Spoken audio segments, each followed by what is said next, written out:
early October garden update. I skipped a few months because of computer issues, but I am back. There's a lot going on right now. I'm transitioning between the spring and fall gardens. I have harvested a lot, taken out some things, and busy planting lots of others. This here is a cauliflower tower that I'm making with companion plants. Purple of Sicily's are here. I love the purple of Sicily. Cauliflower. I have more purple of Sicily's, but today I'm going to be doing some self-blanching as well with companion plants. This is the plum tree. Didn't get plums this year, but just bought it this year. The blueberries very soon. This is going to be cut and transplanted off of the main plant elsewhere. You're supposed to wait until the cooler weather, fall, winter, to do that. Here's some lilac. They seem to be getting ready for dropping their leaves. I do have to actually in a couple of days start to put some things in the shed because we're going to drop below the 50s and some of my tropical plants are going to have to start going indoors for the winter. This is another lilac. This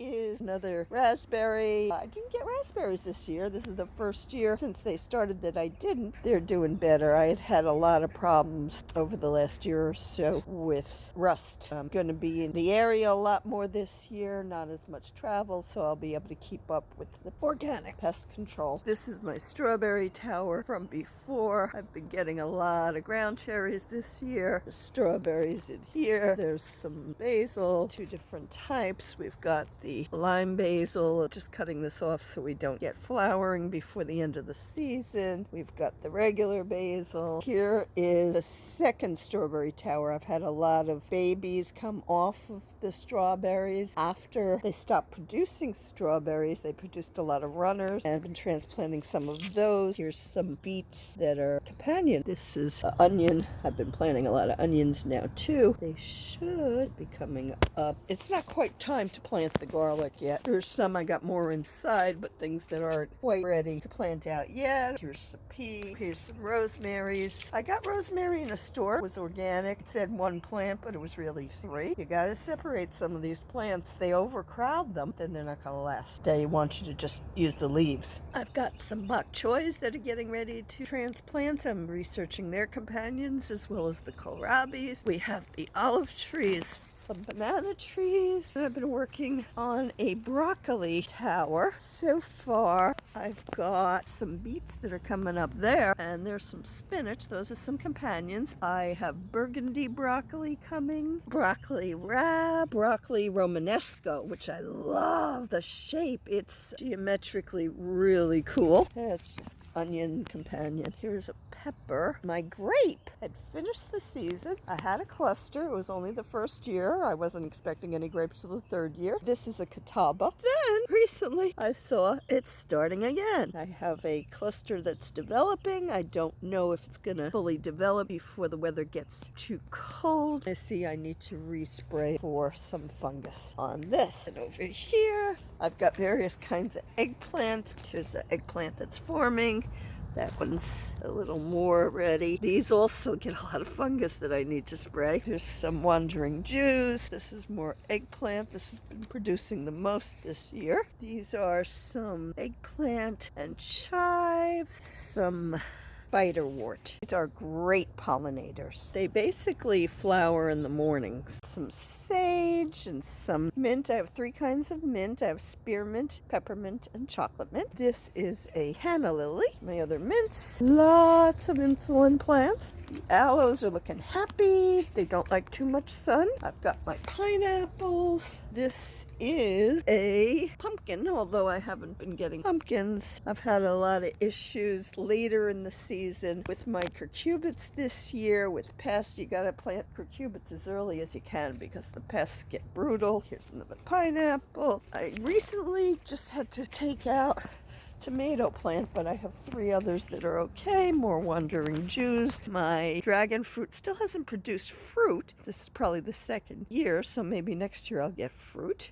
Here's some pineapples, some not too good looking eggplants, and the Malabar spinach. It didn't get that big this year, but actually the smaller tender leaves are supposed to be the best for eating. This is my ponderosa lemon. I've got one here that is ripening. These get humongous and they're sweet and wonderful. You can see my hand versus the lemon. I've got another one there that is growing, not as ripe as this one. These can take like 9 months to develop and be ready to actually harvest. So that one is proceeding along. You get a lot of juice from these. Some other lemon trees, other kind of lemon that I got from a neighbor. She gave me a lemon and I planted some seeds. These were watermelons. I got a few watermelons this year. There's some more wandering Jew. Some fig nominals. These will get to be 2 to 3 feet tall and wide, but very productive as fig plants. I just got them about a month ago. They're doing very well. One of them had lost all its leaves. I thought maybe it was dying, but then it grew new leaves. We've got peanuts going on here. My bay leaf tree, which almost is ready to transplant.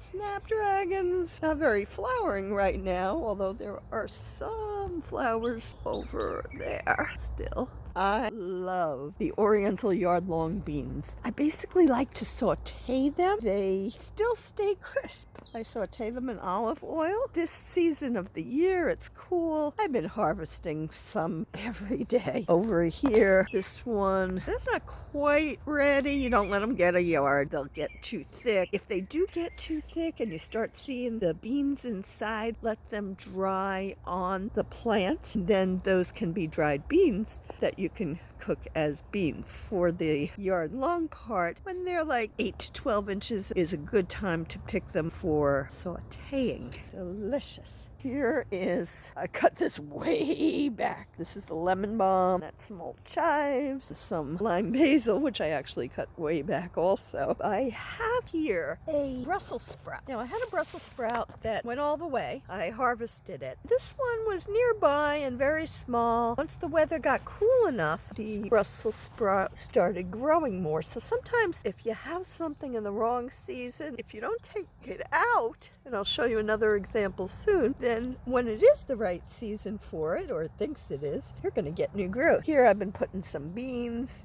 Beans are great for putting nitrogen back in the soil. We have lima beans, Roma 2 beans. I have some beets in here too. This is because I am trying to grow carrots. You have to keep the soil moist. It's a long time for germination. It could be up to 3 weeks. If you keep the soil moist, check. And then when you start seeing the carrots, you can uncover it. The seedlings will come better if you have them covered. Here is some thyme. I have 2 or 3 tomato plants left. A few times this year, I have taken the tomato plants and gotten rid of all the yucky parts. They seem to have some health issues. Then they're keeping on going with what's left. So when they look like they were all dying, just took off the parts that were really bad. I've got a number of tomatoes still. My first frost date is around November 12th, 13th, so hopefully I'll get a few more tomatoes this year. When I get all the tomatoes dehydrated, I'm turning them into powder. Then at the end of the season, I'll make sauce because these are aromas. Here's another tomato that I still have some more pruning to do. There's basil. This is asparagus. Now with the asparagus, there are some recent stocks that came up that if it was in the spring, I could have taken them out. After some time, early summer, it is better to let them just continue. Then when they're all done, they're going to turn brown and you can cut them back then and wait for spring for new things. This is going to be the food that will take care of the plant and the energy so that it can produce next year. So you do want to keep on letting it go till it's all brown. Here's another basil and a tomato that's got a lot tomatoes that are going to be coming soon. Over there is a whole bunch of Russian tarragon. Over there, I'm going to be planting some artichokes. Some more things about the season. I grew chickpeas apparently way too early. I did go according to calendars. They were just not making it and dying, and now I'm getting flowering and everything. It was really waiting for cooler weather for the chickpeas to develop. Here in the middle of June, I planted California Wonder peppers. They were planted on June 14th. They should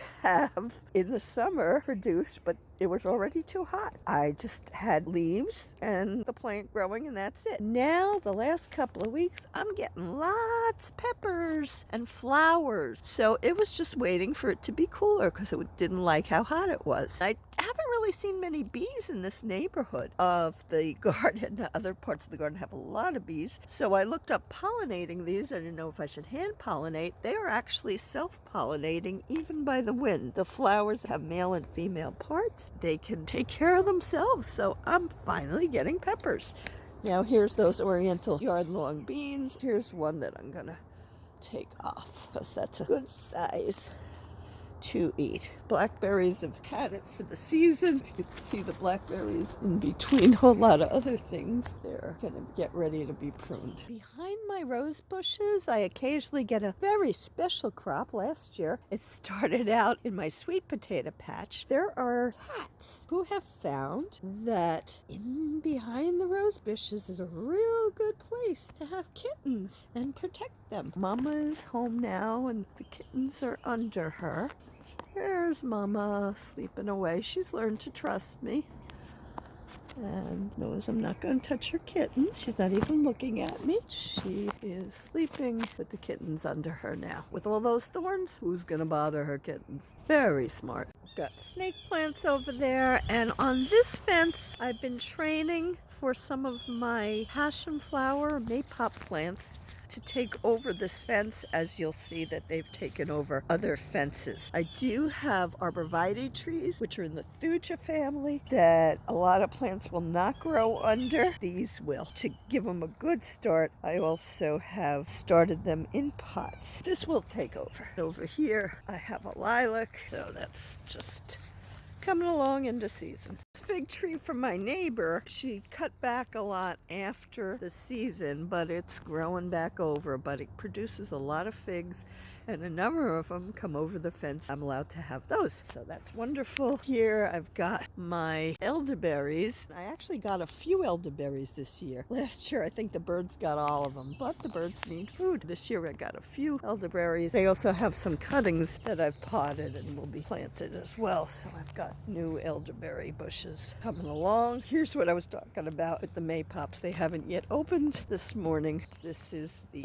passion flower that becomes the maypop fruit. The fruit is ripe when it's dropped to the ground, so it's very easy to know when to harvest it. I also have some things here that attract other pollinators, like this is good for butterflies.